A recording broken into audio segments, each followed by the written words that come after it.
Namaste, let's go live for another bicycle live stream on Saturday, December the 7th at 7 a.m.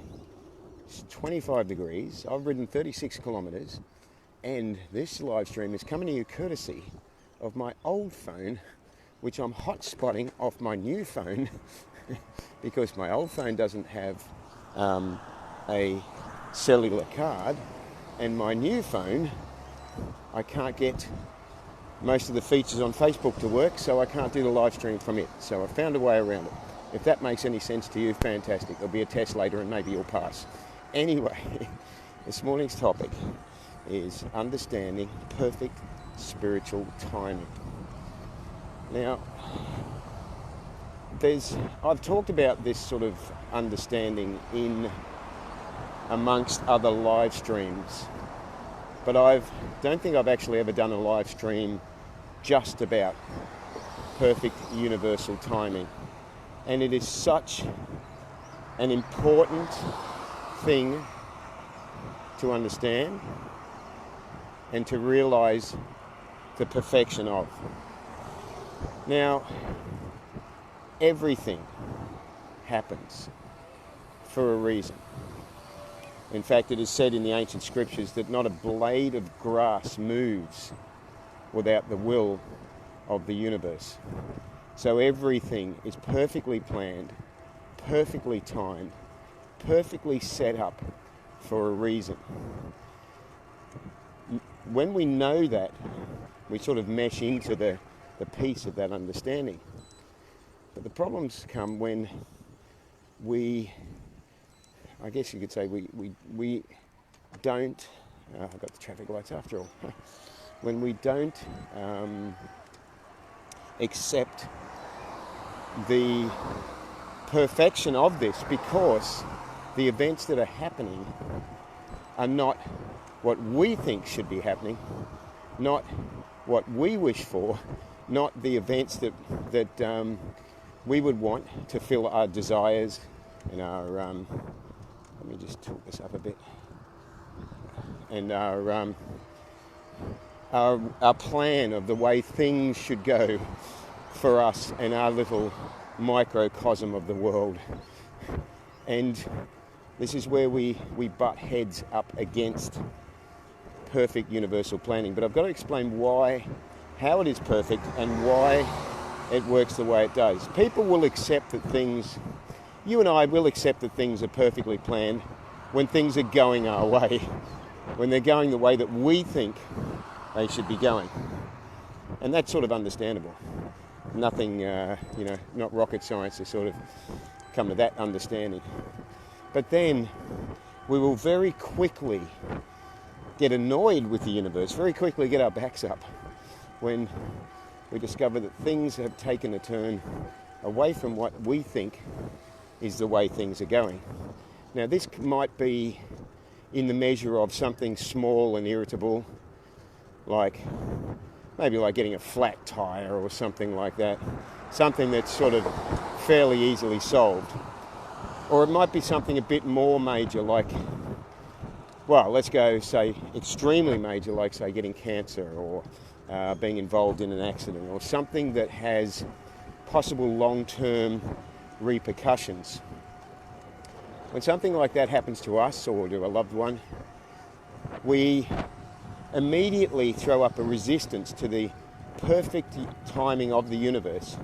We immediately question the values of the universe's wisdom, I guess, or the wisdom of the universe in throwing the wisdom of the universe in throwing such an awful event towards us. And why do we think that way?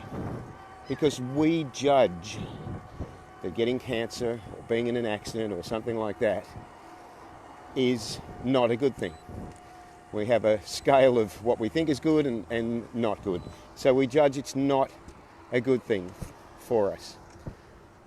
But we do not see the whole picture of what is and isn't necessary for our growth, for our understanding, and we don't actually have the capability to see the entire picture. It's beyond the scope of the limited ability of the mind, of the individual mind. It's beyond the ability of us to be able to see anything, even remotely close to universal perfection. We just cannot see it with our mind.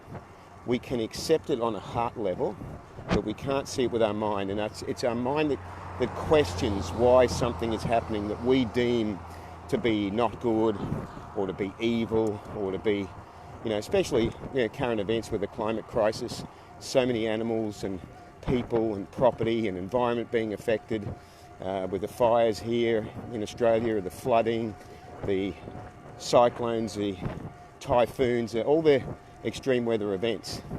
We of course look at that and go, oh, that's not good. But we're not seeing the whole picture of why that is necessary, how that came about, the lessons that it carries, and what the end result of it all will be. We're just not seeing the whole picture. We just don't have that ability. But despite the fact that we don't have the ability to see the whole picture, to understand the wisdom of the universe's perfect timing, we do have the ability to have faith that things are going exactly as they should be. For me personally, the way I developed that faith was through hindsight, through being able to look back at events in my life and the lives of others and see the perfection of things happening the way they did, and the things that I might have judged good and the things that I might have judged bad. In seeing the perfection of these events, I have so much gratitude for the perfect timing involved, and so much faith that things are happening on a level way beyond my understanding and are happening for the highest good of all concerned. And yes, this includes things that are horrendously awful, hard to process, hard to understand. It includes all this.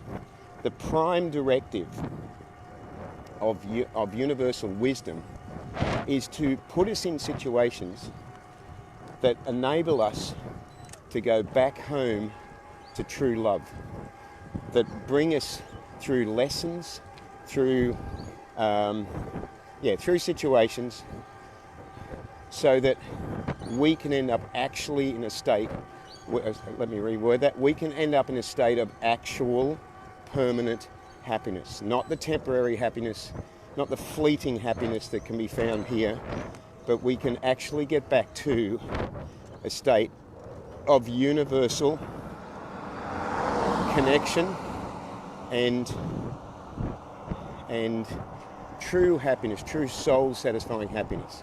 Now, the universe is aware of this, and the universe arranges situations that, if we have enough faith in the universe, we will actually let go of our need to our mind's need, to our false ego's need, it's all the same thing, to control situations. We will let go of the need to do that, and we will have faith that things are happening exactly as they should for reasons we may or may not be aware of. Just because we're not aware of the reasons doesn't mean they're not profoundly perfect and profoundly necessary.